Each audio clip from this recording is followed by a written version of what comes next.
ഒരിക്കലും ഒരു നല്ല ടേംസിലായിരുന്നില്ല. കുറേ ട്രീറ്റ്മെൻറ്റ് ചെറുപ്പകാലം മുതലേ എടുക്കുന്നുണ്ട്. 2 സൈഡിൽ സ്ക്രൂ ഇടണം. അങ്ങനെ ഞാൻ സ്മൈൽ വൈറ്റ് പുറത്ത് എവിടെയായിരിക്കും ഉണ്ടാവുക. ഇൻവിസിലൈൻ പോലുള്ള സാധനങ്ങളൊക്കെ വന്നു തുടങ്ങി.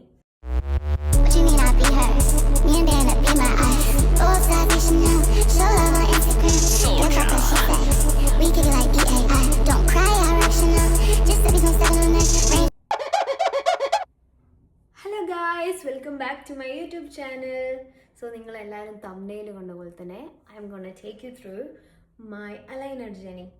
അപ്പം ഞാൻ എപ്പോഴാണ് അലൈനർ ഇട്ടത്, എവിടെ നിന്നാണ് ചെയ്തത്, ഓൺ ഗോയിങ് ട്രീറ്റ്മെൻറ്റ് എങ്ങനെയാണ്, അതേപോലെ തന്നെ മൈ ഹോണസ്റ്റ് റിവ്യൂ. എപ്പോഴാണ് ഞാൻ ഈ ക്ലിപ്പ് ഇടണം അല്ലെങ്കിൽ അലൈനേഴ്സ് ഇടണം, പല്ലിൻ്റെ അലൈൻമെൻ്റ് ഒക്കെ ഒന്ന് ശരിയാക്കണം എന്ന് ചിന്തിച്ചു തുടങ്ങിയത് എൻ്റെ ഒരു ടീനേജ് പ്രായമൊക്കെ കഴിഞ്ഞപ്പോഴാണ്. അതിന് മുന്നേ വരെ ഞാൻ അത്ര ബോധേഡ് അല്ലായിരുന്നു. ബിക്കോസ് ഞാൻ ഓൾറെഡി പല്ലിന് കുറേ ട്രീറ്റ്മെൻറ്റ് എൻ്റെ ചെറുപ്പകാലം മുതലേ എടുക്കുന്നുണ്ട്. നമുക്ക് കുട്ടിയായിരിക്കുന്ന സമയത്ത് ഫസ്റ്റ് വരുന്ന ആ ഒരു പല്ലുണ്ടല്ലോ, ഈവൻ ആ വന്ന ഫസ്റ്റ് പല്ല് വരെ എനിക്ക് കേടായിട്ടുള്ള പല്ലായിരുന്നു വന്നത്. എന്നെ പ്രഗ്നൻ്റ് ആയിരിക്കുന്ന സമയത്ത് അമ്മ എടുത്ത മെഡിക്കേഷൻ കാരണമാണ് അങ്ങനെ ആയതെന്നാണ് എന്നോട് പറഞ്ഞിട്ടുള്ളത്. സോ ഞാനും പല്ലും തമ്മിൽ ഒരിക്കലും ഒരു നല്ല ടേംസിലായിരുന്നില്ല. ചെറുപ്പത്തിൽ തന്നെ എനിക്ക് കുറേ പല്ല് അടയ്ക്കുന്ന ട്രീറ്റ്മെൻറ്റ്, റൂട്ട് കനാല്, അങ്ങനെയുള്ള ഒത്തിരി സാധനങ്ങൾ ചെയ്തിട്ടുണ്ട്. അപ്പോഴൊന്നും ഞാൻ പല്ലിനെ കുറിച്ചോ അല്ലെങ്കിൽ അതിൻ്റെ അലൈൻമെൻറ്റിനെ കുറിച്ചോ നമ്മൾ കുട്ടിയായിരിക്കുമ്പോഴത്തേക്കും ചിന്തിക്കില്ല. പ്ലസ് എൻ്റെ പാരൻസും അതിനെക്കുറിച്ച് അധികം ചിന്തിച്ചിട്ടില്ല. ബിക്കോസ് അവർ നോക്കുന്ന സമയത്ത് it was all right, like പല്ലിന് കുഴപ്പമൊന്നുമില്ല, പല്ല് ഹെൽത്തി അല്ലാത്ത പല്ലാണ്, ബട്ട് ട്രീറ്റ്മെൻറ്റുകളൊക്കെ എടുക്കുന്നുണ്ട്. ഈ പല്ലിന് കുറച്ച് ഉന്തലുണ്ട്, അല്ലെങ്കിൽ എൻ്റെ താഴത്തെ പല്ല് എല്ലാം നിലതെറ്റി കോന്ത്രമല്ല് പോലെയാണ് ഇരിക്കുന്നത്, അതൊന്ന് ശരിയാക്കണം എന്നൊക്കെ തോന്നിയത് ഈ നമ്മൾ ഫോട്ടോസൊക്കെ എടുക്കാൻ തുടങ്ങുമല്ലോ നമ്മൾ കോളേജിൽ അല്ലെങ്കിൽ +2 കഴിഞ്ഞ് ഒരു കോളേജ് പ്രായത്തിലൊക്കെ എത്തുമ്പോഴത്തേക്കും ഫോണിൽ കുറേ ഫോട്ടോസ് എടുക്കാൻ തുടങ്ങി. അപ്പോൾ നമ്മൾ കാൻഡിഡ് ഫോട്ടോസൊക്കെ എടുക്കുമ്പോൾ നമ്മൾ ഭയങ്കരമായിട്ട് നാച്ചുറലായിട്ട് ചിരിക്കില്ലേ, നല്ല അട്ടഹസിച്ച് ചിരിക്കുകയൊക്കെ ചെയ്യുന്ന സമയത്ത് എൻ്റെ സൈഡ് പ്രൊഫൈലിന് ഫോട്ടോ എടുക്കുമ്പോൾ എൻ്റെ പല്ലായിരിക്കും ആക്ച്വലി പുറത്ത് എവിടെയായിരിക്കും ഉണ്ടാവുക, ഞാൻ ഇവിടെ ചിരിക്കും പോലെ. അത്രയും എനിക്ക് തോന്നി. എല്ലാവർക്കും അങ്ങനെ തോന്നുന്നില്ലായിരിക്കും, ബട്ട് എനിക്ക് അങ്ങനെ തോന്നി. അപ്പോൾ പിന്നീട് ഞാൻ കുറച്ച് ഇൻസെക്യൂർ ആവാൻ തുടങ്ങി. ഈ പൊട്ടിച്ചിരിക്കുമ്പോഴും അല്ലെങ്കിൽ സൈഡ് പ്രൊഫൈലിൽ ഫോട്ടോസ് എടുക്കുമ്പോഴൊക്കെ കുറച്ച് ഇൻസെക്യൂർ ആവാൻ തുടങ്ങി. അപ്പോഴാണ് ഇതിനെ നമുക്ക് എന്താ ചെയ്യാൻ പറ്റുക, പല്ലിന് കമ്പി ഇടുന്നതായിരുന്നു അന്നത്തെ ആ ഒരു ഞാൻ പൊതുവേ കണ്ടിട്ടുള്ളത്. അന്ന് ഈ അലൈനേഴ്സ്, ഇൻവിസിബിൾ ആയിട്ടുള്ള അലൈനേഴ്സ് ഒന്നും ഞാൻ കണ്ടിട്ടില്ല. അന്ന് അത്ര ഫേമസും അല്ലായിരുന്നു. അങ്ങനെ പല്ലിന് ക്ലിപ്പ് ഇടണം എന്നുള്ളൊരു ആഗ്രഹം എനിക്ക് ഉള്ളിലുണ്ടായിരുന്നു. ഇത് ശരിയാക്കണം, ഇത് എന്നെ ഇൻസെക്യൂർ ആക്കുന്നു എന്നൊക്കെ ഉള്ളൊരു ചിന്ത വരാൻ തുടങ്ങി. അങ്ങനെ ത്രൂ ഔട്ട് മൈ നമ്മുടെ ബാച്ചിലേഴ്സ്, മാസ്റ്റേഴ്സിലൊക്കെ ഞാനിതെപ്പോഴും വീട്ടിൽ സംസാരിക്കുന്നുണ്ടായിരുന്നു. എനിക്ക് ഈ പല്ലൊന്ന് ശരിയാക്കണം, പല്ലിന് ക്ലിപ്പ് ഇടണം, ഞാൻ കുറച്ച് ഇൻസെക്യൂർ ആവുന്നുണ്ടെന്നൊക്കെ. പക്ഷെ അപ്പോഴൊക്കെ ആണെങ്കിൽ എൻ്റെ പാരൻസ് വാസ് സെയിങ് ലൈക്ക്, ഞങ്ങൾക്ക് നോക്കുമ്പോൾ ഇത്ര കുഴപ്പമൊന്നും തോന്നുന്നില്ല, പല്ല് ഓക്കെ ആണല്ലോ, പിന്നെ എന്താ പ്രശ്നം, പല്ലിനൊക്കെ ക്ലിപ്പിട്ട് കഴിഞ്ഞാൽ അത് ഒത്തിരി കാലം എടുക്കും, പിന്നെ നല്ല വേദനയായിരിക്കും എന്നൊക്കെ പറഞ്ഞിട്ട് അവരും അങ്ങനെ കുറേ, അവർക്കും ഇതിനോടൊരു ഒട്ടും താല്പര്യം ഉണ്ടായിരുന്നില്ല. പ്ലസ് എൻ്റെ അമ്മയ്ക്കാണെങ്കിലും ഒരു ചെറിയൊരു ഉന്തലുണ്ടായിരുന്നു പല്ലിന്. പക്ഷേ അമ്മയുടെ ഉന്തൽ എന്ന് പറയുമ്പം ഓർഡർ ആയിട്ടായിരുന്നു, ലൈക്ക് എല്ലാ പല്ലും ഒരേ അലൈൻഡ് ആയിട്ടായിരുന്നു, കുറച്ച് ഒരു ഓവർ ബൈറ്റ് ഉള്ളത്. അത്ര നോട്ടീസ് ചെയ്യുന്ന ഒരു ഓവർ ബൈറ്റും ആയിരുന്നില്ല. പക്ഷെ എനിക്കെന്ന് വെച്ച് കഴിഞ്ഞാൽ എൻ്റെ മുന്നിലെ ഈ സൈഡിലേക്കുള്ള 3 പല്ലുകളായിരുന്നു മുന്നോട്ട് കുറച്ച് ഓവർ ബൈറ്റ് ആയിട്ടുണ്ടായിരുന്നത്. ആൻഡ് താഴെയുള്ള എല്ലാ പല്ലും നിരതെറ്റി കോന്ത്രം പല്ല് പോലെയായിരുന്നു. അപ്പം ഞാനിത് വീട്ടിൽ പറയും, പക്ഷെ അവരൊക്കെ ആണെങ്കിലും എന്നെ ഭയങ്കര സപ്പോർട്ട് ചെയ്ത് എൻകറേജ് ചെയ്യുന്ന പോലെ, ലൈക്ക് ഇതിൻ്റെയൊന്നും ആവശ്യമില്ല, കാണാൻ അത് അറിയുന്നില്ല, കാണാൻ പ്രശ്നമൊന്നുമില്ല, നീ ചിരിക്കുമ്പോൾ ഓക്കെ ആണല്ലോ എന്നൊക്കെ പറഞ്ഞിട്ട് എന്നെ ആശ്വസിപ്പിക്കുമായിരുന്നു. ആൻഡ് ഞാൻ എന്നിട്ട് മാസ്റ്റേഴ്സ് ചെയ്യുന്നതിൻ്റെ ഇടയ്ക്ക് ഇങ്ങനെ UK വരാനൊക്കെ ഉള്ള പ്ലാനൊക്കെ ഇട്ട സമയത്ത് ഞാൻ അച്ഛനോട് പറഞ്ഞു, I have to do this, ഇത് എങ്ങനെയെങ്കിലും ചെയ്തിട്ട് വേണം എനിക്ക് UK പോകാൻ. അതുകൊണ്ട് എത്ര പെട്ടെന്ന് നമുക്ക് ഡോക്ടറെ കാണിച്ചിട്ട് ഇത് സ്റ്റാർട്ട് ചെയ്യാൻ പറ്റുമോ പ്ലീസ്. ബിക്കോസ് അന്ന് ഞാൻ ജോലി ചെയ്യുന്നില്ല, നമ്മൾ പാരൻസിനെ ഡിപ്പെൻഡ് ചെയ്തിട്ടാണ് ജീവിക്കുന്നത്. സോ ഞങ്ങളുടെ അവിടെ ഉള്ള ഒരു ആശുപത്രിയിൽ ചെന്നു. അവിടെ ആണെങ്കിൽ ഡോക്ടറാണെങ്കിലും എന്നോട് പറയുന്നത്, എന്തിനാ പല്ലിന് ക്ലിപ്പ് ഇടുന്നത്, അതിനൊന്നും ആവശ്യമില്ലല്ലോ, കുഴപ്പമില്ലല്ലോ എന്ന് ഡോക്ടറും അങ്ങനെ. അച്ഛനാണെങ്കിൽ തീരെ താല്പര്യമില്ലാതെ പോയതാണ്. അപ്പോൾ പിന്നെ ഈ ഡോക്ടറും കൂടെ അങ്ങനെ പറഞ്ഞപ്പോഴത്തേക്കും പകുതി കാര്യത്തിൽ തീരുമാനമായി.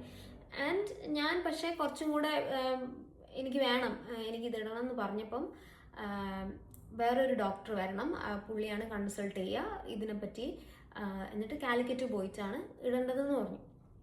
അങ്ങനെ ആ ഡോക്ടർ വന്നു, സ്കാനൊക്കെ ചെയ്തു, പല്ലൊക്കെ നോക്കി. അപ്പോൾ പറഞ്ഞു, അപ്പോൾ ഞാൻ പല്ലിന് കമ്പി ഇടാനാണ് കേട്ടോ പോയത്. അപ്പം ആ ഡോക്ടർ പറഞ്ഞു, ആക്ച്വലി എൻ്റെ പല്ലിനല്ല ഉന്തൽ ഉള്ളത്, ഈ ഒരു നമ്മുടെ ആ മോണയില്ലേ, ഈ പല്ലിരിക്കണേ ഈ അപ്പർ ഭാഗത്തുള്ള, അതിനാണ് കുറച്ച് ഉന്തലുള്ളത്. സോ അത് നമ്മൾ തിരിച്ചു പുറകിലേക്കാക്കി നിര പോലെ മുകളിൽ താഴെയും വരുത്തണമെങ്കിൽ നമുക്ക് ഗമ്മിൽ 2 സൈഡിൽ സ്ക്രൂ ഇടണം, 4 പല്ല് വെച്ച് എടുക്കണം. ആൻഡ് അതൊരു ലോങ് പ്രൊസീജിയർ ആണെന്നും പറഞ്ഞു. അപ്പോൾ ഈ സ്ക്രൂ എന്ന് കേട്ടപ്പോഴത്തേക്ക് തന്നെ എനിക്ക് പേടിയാവാൻ തുടങ്ങി. പല്ലിന് കമ്പി ഇടുന്നത് തന്നെ ത്രൂ ഔട്ട് ദ ജേർണി നമുക്ക് എന്തായാലും വേദന എടുക്കും. പുള്ളി ലിറ്ററലി സെഡ് ലൈക്ക് എനിക്ക് നേരെയുള്ള പല്ല് കിട്ടണമെങ്കിൽ ഐ ഹാവ് ടു ഡു ആ ഒരു മോണ പുറകിലേക്ക് ആക്കണം എന്നുള്ളത്. അപ്പോഴത്തേക്ക് എൻ്റെ പകുതി ഇത് പോയി, ഇൻട്രസ്റ്റ് പോയി.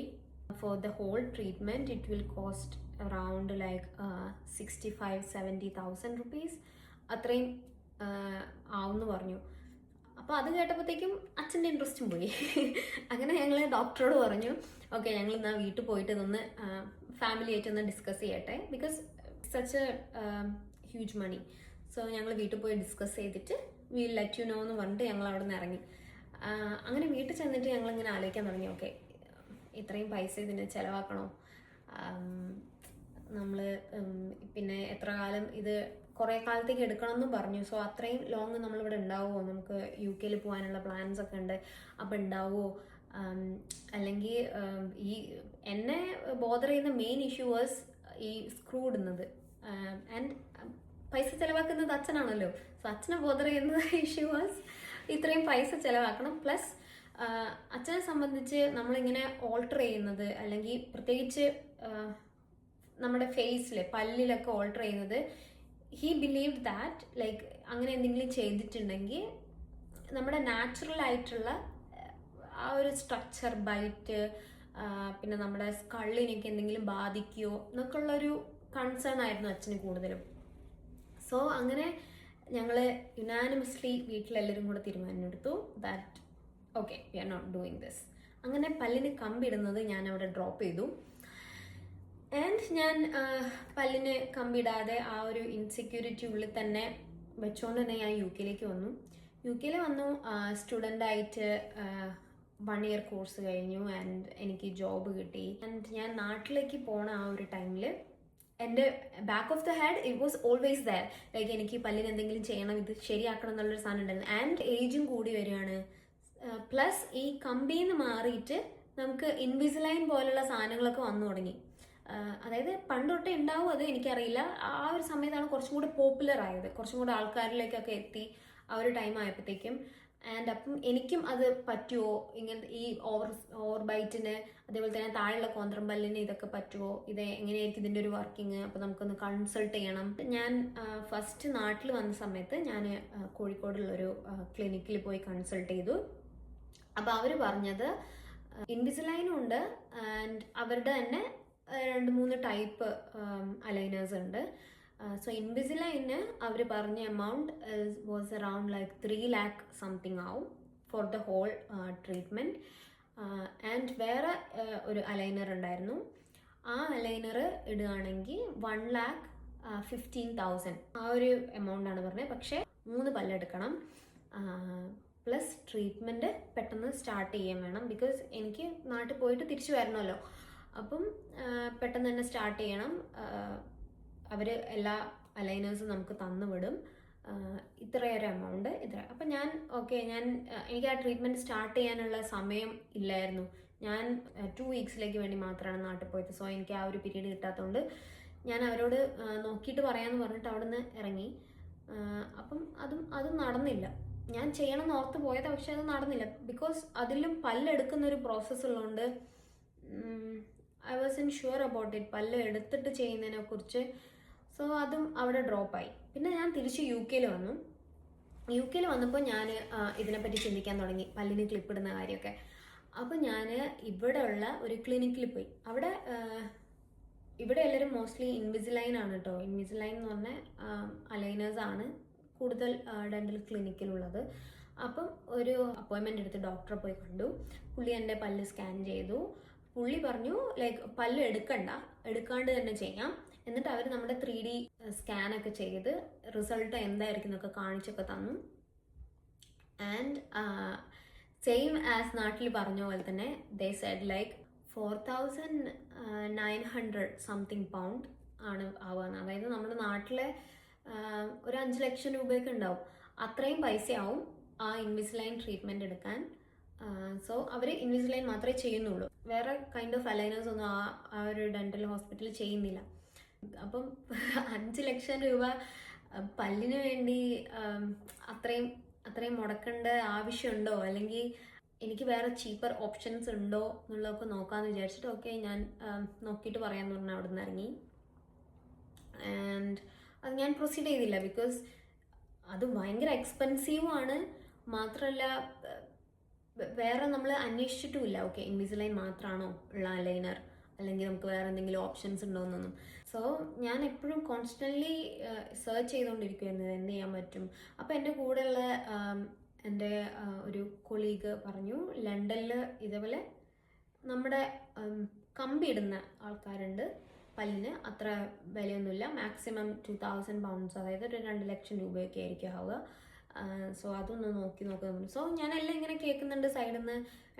ആൻഡ് എൻ്റെ പാട്ടിൽ നിന്ന് ഞാനും റിസർച്ച് കുറേ ചെയ്യുന്നുണ്ട് ഇതിനെപ്പറ്റി എന്താ ചെയ്യാന്നൊക്കെ. അങ്ങനെ ഞാൻ സ്മൈൽ വൈറ്റ് എന്ന് പറഞ്ഞിട്ടുള്ള UK ഈ അലൈനേഴ്സ് ചെയ്യുന്ന ഒരു ഗ്രൂപ്പിനെ കൺസൾട്ട് ചെയ്തു. അവരുടെ കൺസൾട്ടേഷൻ ഓൺലൈൻ വഴിയാണ്. സോ നമ്മൾ അപ്പോയിൻമെൻ്റ് എടുത്തു, വീഡിയോ കോൾ ചെയ്യുന്ന സമയത്ത് നമ്മൾ പല്ലിങ്ങനെ കാണിച്ചു കൊടുക്കണം വീഡിയോ കോളിൽ. അപ്പോൾ അവർ പറയും എത്ര നാളത്തേക്ക് ട്രീറ്റ്മെൻറ്റ് വേണ്ടി വരും, അല്ലെങ്കിൽ എത്ര എമൗണ്ട് ആവും എന്നുള്ളത്. സോ ഞാനങ്ങനെ വീഡിയോ കോൾ ചെയ്തു. പുള്ളി പറഞ്ഞു ഒരു 2,400, അതാണ് അന്ന് പറഞ്ഞ റേറ്റ്, 2,400. ആൻഡ് ഞാൻ നോക്കിയ സമയത്ത് കമ്പാരിറ്റീവ്ലി അത് ഓക്കെ ആയിരുന്നു. അതായത് അത് എടുക്കാമെന്ന് ഞാൻ വിചാരിച്ചു. ബിക്കോസ് ഇൻവിസിലൈന് പറഞ്ഞിട്ടുള്ളത് 5,000 പൗണ്ടാണ്. ഇവിടെ ഇറ്റ്സ് ഓൺലി ലൈക്ക് 2,400. എത്രയോ അതിനൊക്കെ കമ്പയർ ചെയ്യുമ്പോൾ ഇറ്റ് ഈസ് ചീപ്പർ. സോ ഞാനത് എടുത്താലോ എന്ന് ആലോചിച്ചു. അവർ ബേസിക്കലി എന്താ ചെയ്യാന്ന് പറഞ്ഞു കഴിഞ്ഞാൽ നമ്മുടെ വീട്ടിലേക്ക് ഒരു സ്ലൈം പോലെ ഒരു സാധനം അയക്കും, ഒരു കിറ്റിലാക്കിയിട്ട്. അപ്പം നമ്മൾ പല്ലിൽ വെച്ച് കടിച്ചിട്ട് അത് തിരിച്ച് അവർക്ക് അയച്ചു കൊടുക്കണം. അപ്പോൾ അവർ അതിനെ വെച്ചിട്ട് നമ്മുടെ ഹോൾ ട്രീറ്റ്മെൻറ്റ് ആ ഒരു പല്ലിൻ്റെ ബൈറ്റ് വെച്ചിട്ട് അവർ ചെയ്ത് സെറ്റാക്കിയിട്ട് നമുക്ക് അലൈനേഴ്സ് വീട്ടിലേക്ക് അയച്ചു തരും. സോ ഇതാണ് അവരുടെ വർക്കിംഗ് മെത്തേഡ്. ഞാൻ ഓക്കെ പ്രൊസീഡ് ചെയ്യാമെന്ന് തീരുമാനിച്ചു. പക്ഷേ സംഹൗ എന്തോ റീസൺ കൊണ്ട് എനിക്ക് അത് പേയ്മെൻറ്റ് പ്രോസസ്സ് ചെയ്യാൻ പറ്റുന്നില്ല. മന്ത്ലി പേയ്മെൻറ്റ് സെറ്റ് ചെയ്യാൻ ക്ലാന എന്ന് പറഞ്ഞിട്ടുള്ള ആപ്പ് വഴിയായിരുന്നു അത് സെറ്റ് ചെയ്യണത്. എനിക്ക് എന്ത് ചെയ്ത് നോക്കിയിട്ടും പേയ്മെൻറ്റ് ശരിയാവുന്നില്ല. മന്ത്ലി 120 ആയിരുന്നു അടയ്ക്കേണ്ടിരുന്നത്. സോ അത് സെറ്റ് ചെയ്യാൻ പറ്റുന്നില്ല, പേയ്മെൻറ്റ് അടയ്ക്കാൻ പറ്റുന്നില്ല. സോ ട്രീറ്റ്മെൻറ്റ് തുടങ്ങാനും പറ്റില്ല. ആൻഡ് അറ്റ് ദാറ്റ് ടൈം എനിക്ക് ആ ഒരു മൊത്തം പൈസ ആ ഒരു സമയത്ത് എനിക്ക് കൊടുക്കാൻ പറ്റില്ലായിരുന്നു. സോ അതും പറ്റിയില്ല, അതും മുടങ്ങിപ്പോയി. അങ്ങനെ സ്മൈൽ വൈറ്റ് ആയിട്ടും എനിക്ക് ട്രീറ്റ്മെൻറ്റ് സ്റ്റാർട്ട് ചെയ്യാൻ പറ്റിയില്ല.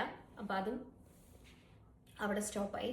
പിന്നെ ഞാൻ അഗെയിൻ നാട്ടിൽ വന്നപ്പം അർജിത്ത് എനിക്ക് ഇൻസ്റ്റഗ്രാമിൽ റീൽസ് അയച്ചിട്ടുണ്ടായിരുന്നു ഈ അലൈനേഴ്സ് ഇടുന്നതിൻ്റെ. അമ്മൻഡ് ഡെൻ്റൽ എന്ന് പറഞ്ഞിട്ട് കാലിക്കറ്റുള്ള ഒരു ഡെൻ്റൽ ഹോസ്പിറ്റലാണ്. അവിടുത്തെ റീൽസ് ആയിരുന്നു അത് അയച്ചിട്ടുണ്ടായിരുന്നു. ഒരാൾ പ്രൊമോഷൻ വീഡിയോ പോലെ ചെയ്തതായിരുന്നത്. സോ ഞാൻ ആ വീഡിയോ കണ്ടു. അടുത്ത പ്രാവശ്യം ഞാൻ നാട്ടിൽ പോയ സമയത്ത് ഞാൻ അമ്മൻഡ് ഡെൻ്റലിൽ ചെന്നു. അന്നും ഞാനെന്തോ 2.5 വീക്സ് വേണ്ടിയിട്ടാണ് നാട്ടിൽ പോയത്. അവർ അവിടെ ചെന്നു, പല്ലിൻ്റെ സ്കാനിങ് ഒക്കെ ചെയ്തു. അപ്പോൾ അവരോട് ഞാനിങ്ങനെ സംസാരിച്ചത് എൻ്റെ പ്രീവിയസ് എക്സ്പീരിയൻസസ് ഒക്കെ ഞാൻ പറഞ്ഞു. ആൻഡ് അവർ ചെയ്തു, സ്കാനൊക്കെ ചെയ്ത് എന്നെ ട്രീറ്റ്മെൻറ്റ് എടുത്തു കഴിഞ്ഞാൽ എന്താവും എന്നുള്ളതൊക്കെ കാണിച്ചു. And I was happy. അവിടെ എനിക്ക് ആയിട്ടുണ്ടായിരുന്നത് 75,000 ഇന്ത്യൻ റുപ്പീസ്, 75,000 ആണ് ആയത്. ആൻഡ് എൻ്റെ പല്ലുകളൊന്നും എടുത്തിട്ടില്ല, പല്ലെടുക്കേണ്ടി വന്നിട്ടില്ല. എനിക്ക് ഓൾറെഡി എനിക്കിവിടെ ഒരു പല്ലില്ല. പണ്ട് എൻ്റെ പല്ലിൻ്റെ റൂട്ട് കനാൽ ചെയ്ത് അത് ഇത്ര നന്നായി പോയില്ല, എനിക്ക് എടുത്ത് കളയേണ്ടി വന്നു ആ പല്ല്. സോ ഓൾറെഡി എനിക്കിവിടെ ഒരു പല്ലില്ല. സോ അവർ ആ സ്കാനിങ് ഒക്കെ ചെയ്തു. അപ്പം ഞാൻ UK പോവുകയാണ്. എനിക്ക് അവിടെ വന്ന് എപ്പോഴും വാങ്ങിക്കാൻ പറ്റില്ലല്ലോ. അപ്പം എല്ലാം എനിക്ക് തന്നു വിടണമെന്ന് ഞാൻ റിക്വസ്റ്റ് ചെയ്തിട്ടുണ്ടായിരുന്നു. ഞാൻ പേയ്മെൻറ്റും അപ്പം തന്നെ ഫുള്ളായിട്ട് ചെയ്തിട്ടുണ്ടായിരുന്നു. Because they want to start the manufacturing. Like അവരവിടെ തന്നെയാണ് അലൈനേഴ്സ് ഉണ്ടാക്കുന്നത്.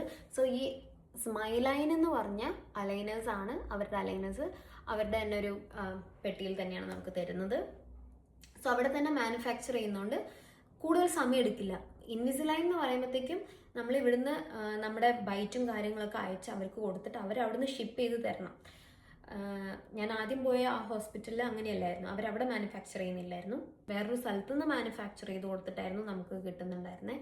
പക്ഷെ ഇവിടെ ആ ഒരു ഡിലേ ഇല്ലാണ്ടിരുന്നത് ഇവർ തന്നെ ഇവിടെ മാനുഫാക്ചർ ചെയ്യുമായിരുന്നു. എനിക്ക് 2 days തന്നെ എനിക്ക് ആ ഹോൾ സെറ്റ് എനിക്ക് ശരിയാക്കി തന്നു. സോ ഇപ്പോഴും ഞാൻ അവരുടെ അലൈനേഴ്സാണ് ഇട്ടിട്ടുള്ളത്. നിങ്ങൾക്ക് സൂക്ഷിച്ച് നോക്കിയാൽ അറിയാം, എൻ്റെ പല്ലിൻ്റെ മുകളിൽ അലൈനേഴ്സ് ഉണ്ട്. സോ ഞാൻ ട്രീറ്റ്മെൻറ്റ് സ്റ്റാർട്ട് ചെയ്തത് ഫെബ്രുവരിയിലാണ്.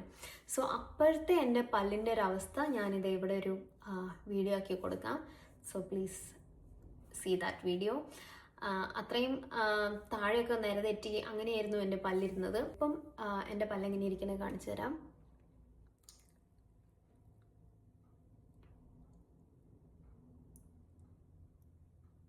I hope you guys can see. അപ്പോൾ നമ്മൾ അലൈനേഴ്സിൻ്റെ സെറ്റ് വാങ്ങിക്കാൻ പോകുന്ന ദിവസം അവർ നമ്മുടെ പല്ലിൽ ചെറിയ ഇങ്ങനെ ഒരു സ്റ്റഡ് പോലെ സാധനം, അതായത് നമ്മുടെ അലൈനേഴ്സ് ലോക്കായിരിക്കാൻ വേണ്ടിയിട്ടുള്ള സാധനം നമ്മുടെ പല്ലിൽ നമ്മുടെ അലൈനേഴ്സിൻ്റെ പാറ്റേൺ അനുസരിച്ച് സെറ്റ് ചെയ്യും. അത് പെർമനൻ്റ് ആയിട്ട് പല്ലിലിരിക്കും throughout this treatment. And also നമ്മുടെ ഫസ്റ്റ് സെറ്റ് അവിടുന്ന് ഡോക്ടർ ഇട്ട് കാണിച്ചു തരും. എങ്ങനെയാണ് അത് ഇടുക, എങ്ങനെയാണ് അത് എടുക്കുക. ആദ്യത്തെ സെറ്റ് ഇടുമ്പോൾ നമുക്ക് ചെറിയതൊരു വേദന ഉണ്ടാവും. കാരണം നമ്മൾ പല്ലിന് ആ ഒരു പ്രഷർ കൊടുക്കുകയാണ്. നമ്മുടെ ആ ഒരു അലൈനറിൻ്റെ അലൈൻമെൻറ്റിലേക്ക് പല്ല് വരാൻ വേണ്ടിയിട്ടുള്ള ഒരു പ്രഷർ കൊടുക്കുന്നുണ്ട്. സോ നമുക്ക് ഫസ്റ്റ് സെറ്റ് അത് എല്ലാ 10 days നമ്മൾ സെറ്റ് മാറ്റുമ്പോഴും ആ ഒരു വേദന ഉണ്ടാവും ഈ ഒരു ട്രീറ്റ്മെൻറ്റിന്.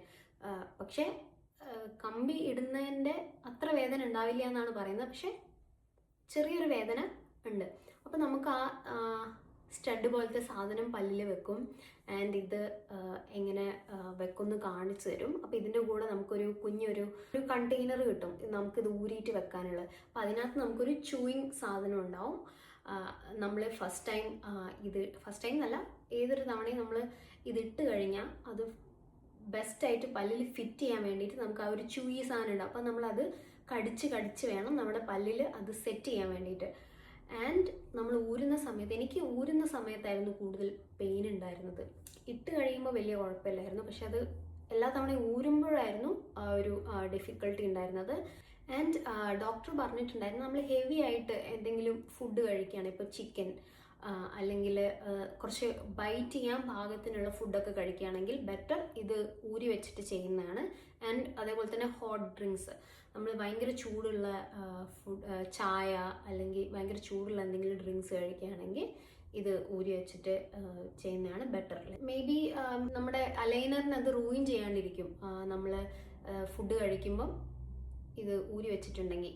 ആൻഡ് നമ്മൾ നന്നായിട്ട് ഇതിനെ കെയർ ചെയ്യണം. നന്നായിട്ട് നമ്മൾ ബ്രഷ് ചെയ്യണ പോലെ തന്നെ ഇത് നല്ല രീതിയിൽ വാഷ് ചെയ്ത് യൂസ് ചെയ്യണം. അല്ലെങ്കിൽ നമ്മൾ പല്ലിരിക്കണ പോലെ തന്നെ ഇതിൻ്റെ മുകളിലും ഡെപ്പോസിറ്റും കാര്യങ്ങളൊക്കെ വരാം. സോ നന്നായി ക്ലീൻ ആയിട്ട് യൂസ് ചെയ്യണം. സോ ഇങ്ങനത്തെ ഇൻസ്ട്രക്ഷൻസ് ഒക്കെ നമുക്ക് അവിടെ ഹോസ്പിറ്റലിൽ തന്നെ തരും. എങ്ങനെയാണ് ഇതിൻ്റെ ഒരു ത്രൂ ഔട്ട് ദ ട്രീറ്റ്മെൻറ്റ് നമ്മൾ എങ്ങനെയായിരിക്കണം ഇതിനെ യൂസ് ചെയ്യേണ്ടത്. പിന്നെ എന്ത് ഇഷ്യൂ ഉണ്ടെങ്കിലും അവർ വാട്സപ്പിൽ അവൈലബിൾ ആണ്. അപ്പോൾ നമുക്ക് അവരെ വിളിച്ച് സംസാരിക്കാൻ പറ്റും ആൻഡ് ഫോട്ടോസ് അയച്ചു കൊടുക്കാൻ പറ്റും. സോ ഈ അലൈനർ ഇടുക എന്ന് പറയുന്നത് പെയിൻലെസ് ജേർണി അല്ല, കുറച്ച് പെയിൻ ഉണ്ട്. നമ്മൾ എല്ലാ ഫസ്റ്റ് സെറ്റ്, അതായത് ഫസ്റ്റായിട്ട് ഇടുമല്ലോ ഓരോ സെറ്റ് മാറ്റുമ്പോൾ. അപ്പോൾ ഫസ്റ്റ് 2 days നമുക്ക് ഇതിനൊരു പെയിൻ ഉണ്ടാവും. പിന്നെ നമ്മുടെ പല്ല് ആ ഒരു അലൈൻമെൻറ്റിനനുസരിച്ചിട്ടായിട്ട് വരുമ്പോൾ നമുക്ക് പിന്നെ അത് ഭയങ്കര ഈസി ആയിട്ട് ഊരുകയും ഇടുകയൊക്കെ ചെയ്യാം. ആൻഡ് നെക്സ്റ്റ് സെറ്റ് ഇടുമ്പോൾ അതേപോലെ തന്നെ ഫസ്റ്റ് 2 days നമുക്കൊരു പെയിൻ ഉണ്ടാവും. പിന്നെ അത് നമുക്ക് കംഫർട്ടബിൾ ആവും അത് ഇട്ടിട്ട്, കാരണം പല്ല് ആ ഒരു അലൈൻമെൻറ്റിലെത്തി. അപ്പോൾ പിന്നെ വേദന ഉണ്ടാവില്ല. അങ്ങനെയാണ് ഇതിൻ്റെ ഒരു വർക്കിംഗ്. എല്ലാ 10 ദിവസം കൂടുമ്പോഴായിരുന്നു ഈ അലൈനേഴ്സ് മാറ്റിയിട്ടുള്ളത്. അപ്പോൾ എൻ്റെ മുകളിലെ പല്ലിന് താഴെയുള്ള പല്ലിൻ്റെ അത്രയും അലൈനേഴ്സ് ഇല്ലായിരുന്നു. ബിക്കോസ് എൻ്റെ താഴത്തെ പല്ലിനായിരുന്നു കുറേ ഡ്യൂറേഷൻ വേണ്ടിയിരുന്നത് ശരിയാക്കിയെടുക്കാൻ. ബിക്കോസ് അത് ഭയങ്കരമായിട്ട് കോന്ത്രമ്പല്ലായിട്ട് ഇരിക്കുമായിരുന്നു. അതേപോലെ തന്നെ ഈ 75,000 എന്ന് പറയുന്നത് എനിക്ക് പേഴ്സണലൈസ്ഡ് ആയിട്ടുള്ള ആ ഒരു ട്രീറ്റ്മെൻറ്റിൻ്റെ എമൗണ്ട് ആണ്. അപ്പോൾ നിങ്ങൾക്ക് ഇത്രയും ഇൻറ്റൻസിറ്റി ആയിട്ടുള്ള ട്രീറ്റ്മെൻറ്റ് അല്ലെങ്കിൽ അതിനനുസരിച്ച് പൈസ കുറവായിരിക്കും. അതേപോലെ തന്നെ നിങ്ങളുടെ ആ ട്രീറ്റ്മെൻറ്റിൻ്റെ ഇൻറ്റൻസിറ്റി, ഡ്യൂറേഷൻ, എത്ര ട്രേ വേണ്ടി വരും എന്നൊക്കെ ഡിപ്പെൻഡ് ചെയ്തിരിക്കും ഇതിൻ്റെ ഒരു എമൗണ്ട് എന്ന് പറയുന്നത്. എൻ്റെ ലാസ്റ്റിലെ സെറ്റാണ് ഞാനിപ്പോൾ ഇട്ടിട്ടുള്ളത് എൻ്റെ പല്ലിൽ. സോ ഇനി ഞാൻ നാട്ടിൽ പോണ വരെ ഈ ഒരു സെറ്റ് കണ്ടിന്യൂ ചെയ്തിട്ട് എപ്പോഴാണോ ഞാൻ ഇനി നാട്ടിൽ പോകുന്നത് അപ്പം എൻ്റെ ഈ ഇല്ലാത്ത പല്ലിൽ അവിടെ എനിക്കൊരു നമ്മുടെ ഒരു പല്ല് പിടിപ്പിച്ചിട്ട് സെറ്റ് ചെയ്യണമെന്നുണ്ട്. ആൻഡ് എൻ്റെ ഓണസ്റ്റ് റിവ്യൂ എന്ന് പറയുന്നതും this is not a promotion video. ഞാൻ എന്താണോ എക്സ്പെക്റ്റ് ചെയ്തിരുന്നത് അല്ലെങ്കിൽ എന്താണോ എനിക്ക് അച്ചീവ് ചെയ്യേണ്ടത് അത് ഞാൻ അച്ചീവ് ചെയ്തിട്ടുണ്ട് throughout this treatment. This I have to say. അതായത് ഇൻ ബിറ്റ്വീൻ എൻ്റെ അലൈനർ 2 തവണ പൊട്ടിപ്പോയിട്ടുണ്ട്. ഒരിക്കൽ ഞാൻ നമ്മുടെ ആ കേസിൽ ഇട്ട് അടയ്ക്കുന്ന സമയത്ത് അത് കുടുങ്ങിപ്പോയിട്ട് ഒരു ദിവസം പൊട്ടിപ്പോയിട്ടുണ്ട്. ആൻഡ് ഒരിക്കൽ എൻ്റെ പല്ലിൽ തന്നെ വെച്ചിട്ട് ഇടുന്ന സമയത്ത് അതിന് ചെറിയൊരു പൊട്ടൽ വന്നിട്ട് ആ കുഞ്ഞു പൊട്ടൽ പിന്നെ വലുതായി വന്നിട്ട് പൊട്ടിയിട്ടുണ്ട്. അപ്പോൾ ഈ 2 ടൈമിലും ഡെൻ്റലിൽ ഞാൻ വിളിച്ച് അവരോട് സംസാരിച്ചു, ലൈക്ക് എൻ്റെ ഇത് പൊട്ടിപ്പോയി അപ്പോൾ എന്താ ചെയ്യാന്ന് പറഞ്ഞപ്പോൾ അവരെനിക്ക് അത് ഫ്രീ ഓഫ് കോസ്റ്റിൽ മാനുഫാക്ചർ ചെയ്ത് തന്നിട്ടുണ്ട്. So I think it all comes in the ബഡ്ജറ്റിൽ വരും. നമ്മുടെ ഈവൻ നമ്മൾ പൊട്ടിപ്പോയിട്ടുണ്ടെങ്കിലും അവരത് ഉണ്ടാക്കി തരും. സോ എൻ്റെ അങ്ങനെ പൊട്ടിപ്പോയപ്പം അവരെനിക്ക് 2 തവണ ചെയ്തിട്ട് വീട്ടിലേക്ക് അത് പോസ്റ്റലായിട്ട് അയച്ചു തന്നിട്ടുണ്ട്. ആരെങ്കിലും അലൈനർ ഇടാൻ പ്ലാൻ ചെയ്യുന്നുണ്ടെങ്കിൽ, ഈവൻ അതൊരു കുഞ്ഞ് ട്രീറ്റ്മെൻ്റ് ആണെങ്കിലും അല്ലെങ്കിൽ ഒരു വലിയ ട്രീറ്റ്മെൻ്റ് ആണെങ്കിലും, ഫസ്റ്റ് ഓഫ് ഓൾ നമ്മൾ ചെയ്യേണ്ടത് നമ്മൾ ഡോക്ടേഴ്സിനെ പോയി കൺസൾട്ട് ചെയ്യുക. ഏത് മെത്തേഡ് ഓഫ് ട്രീറ്റ്മെൻ്റ് ആയിരിക്കും നിങ്ങൾക്ക് സ്യൂട്ട് ആവുന്നത് എന്നുള്ളത് നമ്മൾ ആദ്യം കണ്ടുപിടിക്കണം. ബിക്കോസ് എൻ്റെത് പല്ലിന് കമ്പി ഇടുന്നോ അലൈനേഴ്സ് ഇടുന്നോ 2 ഓപ്ഷൻ ആയിരുന്നു ഉള്ളത്. കമ്പി ഇടുവാണെങ്കിൽ പക്ഷേ ഞാൻ നാട്ടിലുണ്ടായിരുന്നെങ്കിൽ ചിലപ്പം ഞാനും പഴയ രീതിയിൽ കമ്പി ഇട്ട് തന്നെ പോയേനെ. പക്ഷെ അത് എനിക്ക് ഒട്ടും പറ്റാത്തൊരു സാഹചര്യം ആയതുകൊണ്ട് ഞാൻ അലൈനേഴ്സ് ഇടാൻ വേണ്ടി തീരുമാനിച്ചു. സോ അപ്പോൾ നമുക്ക് ഏതാണോ സ്യൂട്ട് ആവുക അല്ലെങ്കിൽ നമുക്ക് വേണ്ട റിസൾട്ട് ഏത് മെത്തേഡിലൂടെയാണോ കിട്ടുക എന്നൊക്കെ നോക്കുക. So yeah, this is all about my aligner journey and hope you guys enjoyed the video. നിങ്ങളുടെ ഏതെങ്കിലും ഫ്രണ്ട്സ് അലൈനേഴ്സ് ഇടാൻ പ്ലാൻ ഉണ്ട്, ലൈക്ക് ആർക്കെങ്കിലും ഈ വീഡിയോ ഹെൽപ്ഫുൾ ആവെങ്കിൽ അവർക്കൊക്കെ ഒന്ന് ഷെയർ ചെയ്ത് കൊടുക്കുക. And yeah, that's it. Bye bye.